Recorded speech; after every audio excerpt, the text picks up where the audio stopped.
Le Familistère de Guise a été récompensé en 2015 comme le meilleur musée européen de l'année.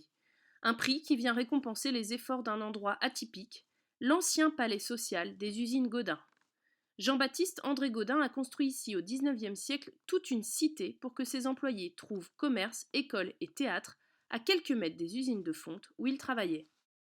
Donc là, on est dans le lieu d'habitat du Familistère, on est dans ce qu'on va appeler la mise en application architecturale des idées de Gaudin. C'est-à-dire que Gaudin a des idées, mais il ne veut pas seulement les penser, il va également les mettre en application. Donc il va concevoir un bâtiment de vie communautaire, avec la particularité que cette vie communautaire sera mixte.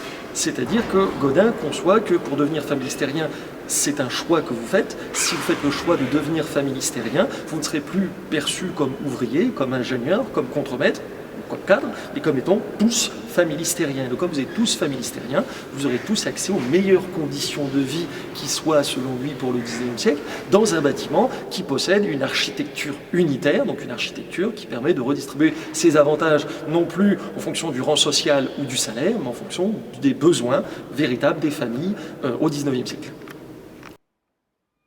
Alors, le logement s'organise de la manière suivante, c'est-à-dire qu'il est toujours traversant. Un logement est obligatoirement composé d'un espace, d'une pièce donnant sur la cour intérieure et d'un espace donnant sur l'extérieur.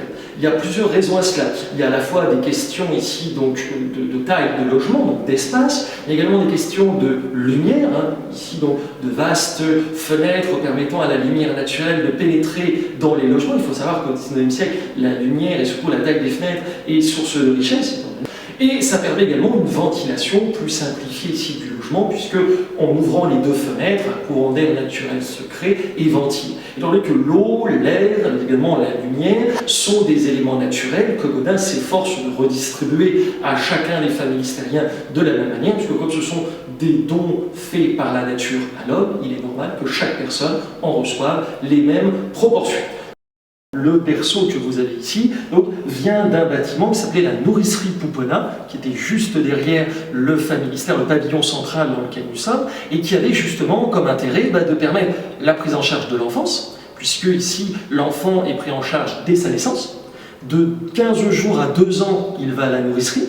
De 2 ans à 4 ans, il va au Poupenat. De 4 ans à 6 ans, il va au Bambina. Et de 6 jusqu'à 14 ans, il va à l'école.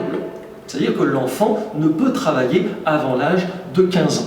À une époque où, comme il n'y a pas de loi sur le travail, ou très peu, eh bien ici, les enfants peuvent travailler dès l'âge de 10 ou 12 ans. C'est-à-dire que pour Gaudin, l'éducation est primordiale, c'est une première forme d'émancipation.